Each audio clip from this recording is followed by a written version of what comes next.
Shalom.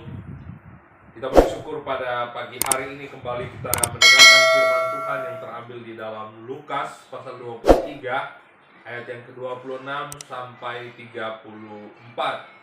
Firman Tuhan berkata demikian, Yesus dibawa untuk disalibkan. Ketika mereka membawa Yesus, mereka menahan seorang yang bernama Simon dari Kirene, yang baru datang dari luar kota. Lalu diletakkan salib itu ke atas bahunya, supaya dipikulnya sambil mengikuti Yesus. Sejumlah besar orang mengikuti dia, di antaranya banyak perempuan yang menangisi dan meratapi dia. Yesus berpaling kepada mereka dan berkata, "Hai putri-putri Yerusalem, janganlah kamu menangisi aku, melainkanlah tangisilah dirimu sendiri dan anak-anakmu.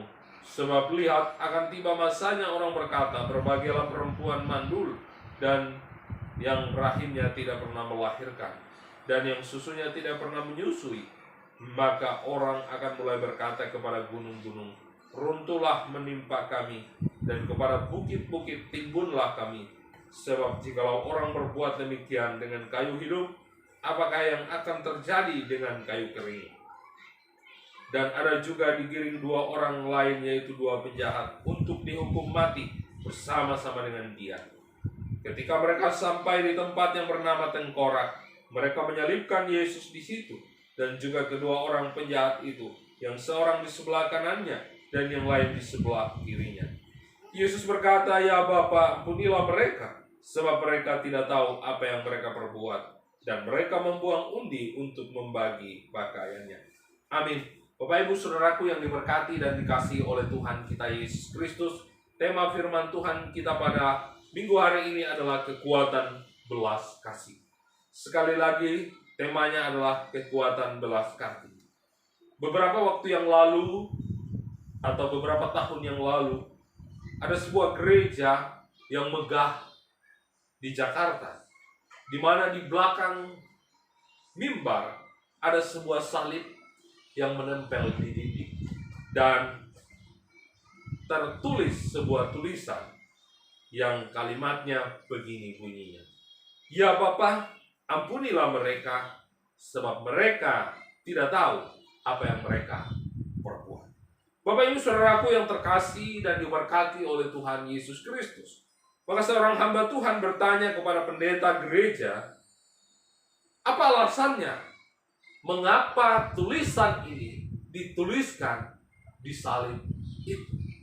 Ternyata Bapak Ibu Saudaraku yang dikasihi dan diberkati oleh Tuhan kita Yesus Kristus, beberapa tahun yang lalu, di mana terjadi pembakaran gereja di Jakarta dalam satu hari, ada 21 gereja yang terbakar. Salah satunya adalah gereja ini. Dan yang tersisa hanya dinding yang tadi menempel salib, atau yang ditempelkan salib. Bapak Ibu Saudaraku yang terkasih dan diberkati oleh Tuhan Yesus Kristus, alasannya hamba Tuhan atau pendeta dan jemaat menuliskan tulisan ini di salib adalah bahwa jemaat Tuhan tidak menyimpan kebencian, tidak menyimpan kedendam, tidak menyimpan kemarahan kepada orang yang telah membakar gereja mereka. Tetapi mereka mengampuni, mereka mengasihi, bahkan mereka memberikan kasih yang sungguh luar biasa.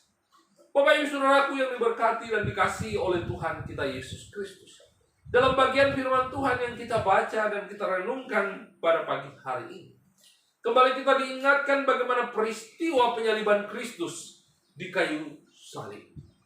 Bagaimana Kristus memikul salib yang kita kenal dengan jalan Via Dolorosa atau jalan kesengsaraan. Salib yang begitu berat, ia dicambuk, ia dicaci maki, ia diludahi, bahkan dia harus memakai mahkota kulit.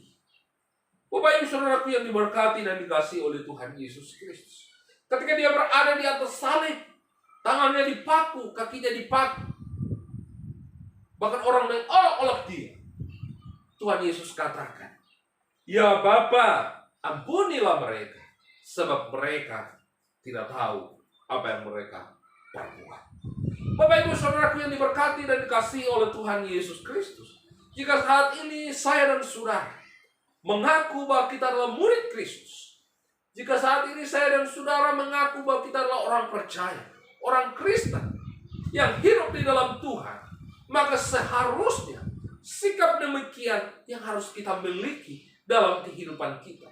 Sebagaimana jemaat dan hamba Tuhan yang ada di Jakarta, gereja mereka dibakar, tetapi mereka melepaskan pengampunan. Mereka melepaskan belas kasih yang sungguh luar biasa.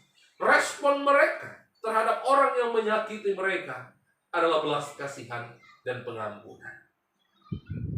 Bapak Ibu Saudaraku yang diberkati dan dikasihi oleh Tuhan kita Yesus Kristus, kita sebagai orang percaya, kita dituntut untuk hidup di dalam kasih dan pengampunan. Sekalipun ada orang yang menyakiti kita, sekalipun ada orang yang mengkhianati kita, bahkan membuat kita menjadi menderita, Tuhan ingatkan kita untuk kita respon itu semua bukan dengan kebencian, bukan dengan amarah, bukan dengan dendam, tetapi dengan belas kasih dan pengampunan. Kekuatan belas kasih dan pengampunan membawa damai sejahtera dalam hidup kita, menunjukkan kasih Kristus bahwa hidup di dalam kehidupan kita. Tetapi sebaliknya, jika respon kita terhadap orang yang menyakiti kita adalah dendam, adalah kebencian, maka itu akan merusak seluruh hidup kita. Dan gambaran Kristus tidak ada dalam diri kita. Dan akibatnya iblis mengambil semua sukacita yang ada dalam diri kita. Kita menjadi sakit hati, menjadi tekanan batin yang menggerogoti hidup kita. Tetapi hari ini Tuhan kembali ingatkan buat saya dan saudara.